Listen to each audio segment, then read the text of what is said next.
Hello world! Welcome back to Pendragon Poetry. Today's post is all about Ovid, one of the greatest poets to write in the Latin tongue.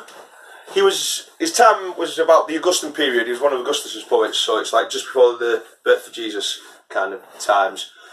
And there are two branches to his work. There is the Metamorphoses, which is all about the stories of the gods, heavily influenced the Shakespeareans, the Elizabethans, and Shakespeare himself. He was a massive Ovid fan.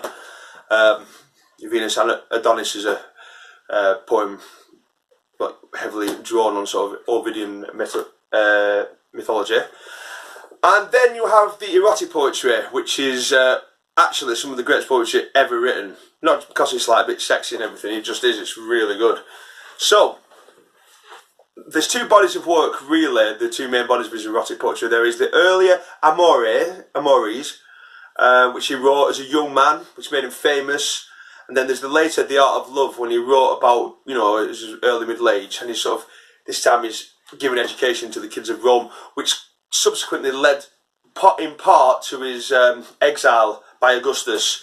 There's something to do with Augustus's granddaughter as well, which she was a rat goer anyway. Anyway, so he gets exiled to the Black Sea, in part for corrupting the youth of Rome, and his books were banned from all the Roman libraries. So, the first of the bodies of work, the Amores, they sort of have this sort of mythological, ideological woman as his muse called Corinna.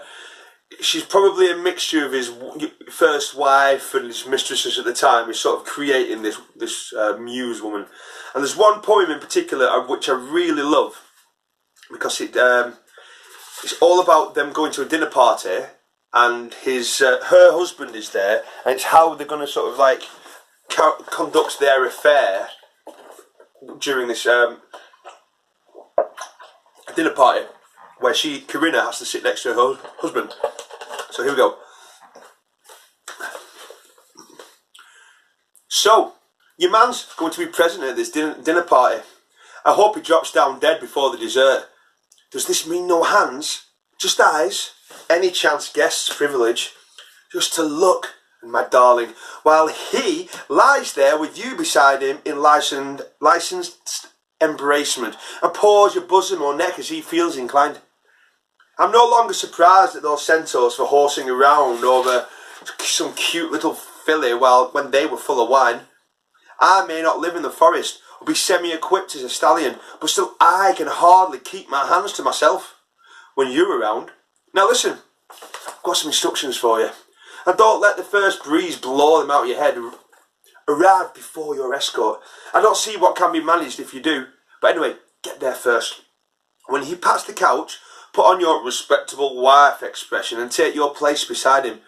But nudge my foot as you pass him by. Watch out for my nods and eye talk. Pick up my stealthy messages. Send replies. I shall speak whole silent volumes with one raised eyebrow. Words will spring from my fingers, words traced in wine. When you're thinking about the last time we made love together, touch your rosy cheek with one elegant thumb. If you're cross with me and can't say so, then pinch the bottom of your earlobe. But when I do or say something that gives you especial pleasure, my darling, keep turning the ring on your finger to and fro. How you get the picture? It's just cool. The rest of them always like that. It's a proper, I don't know. Those days, everyone had orgies for fun, didn't they? They didn't have TV, so it was a bit of a sexier time.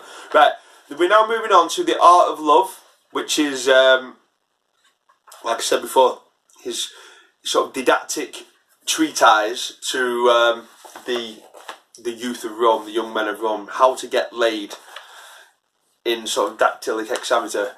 So, anyway, love is a species of warfare. Slack troopers go elsewhere. It takes more than cowards to guard these standards. Night duty in winter, long route marches, every hardship, all forms of suffering. These await the recruit who expects a soft option. You'll often be out in cloudbursts and bivouac on the bare ground. We know how Apollo pastured Admetus's cattle, dossed down in a herdsman hut. What mere mortals too good for conditions are God accepted? Is lasting love your ambition? Then put away all pride. The simple, straightforward way in may be denied you. Doors bolted shut in your face.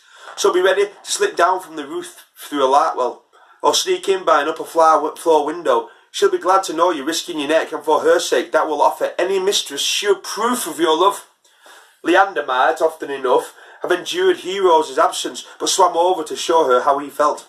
Don't think it beneath you to cultivate Madam's houseboys and her important maids. Greet each one by name, the gesture costs you nothing. Clasp their coarse hands in yours, all part of the game. Now notice how Ovid is using a lot of sort of classical allusions there. Hero and Leander, Apollo with Admetus' cattle. And it's part of his style, and it's a very beautiful part of his style too. It really enriches the text. It's, you know, even the allusions are understood to this day. Partly down to, of course, Ovid's brilliant work in sort of the field of metamorphoses. Blah blah blah. Okay, one last final bit because I'm getting a bit thirsty. My bath awaits. We've just been up the Lammermeres, me and Daisy. It was very windy, very beautiful, very bleak. Like when an ass won't go in that way. It's like, whoa, this is great. Turned down, walking into a wall of wind on the way back, but we made it. But like I said, it's better to do these posts indoors under such conditions.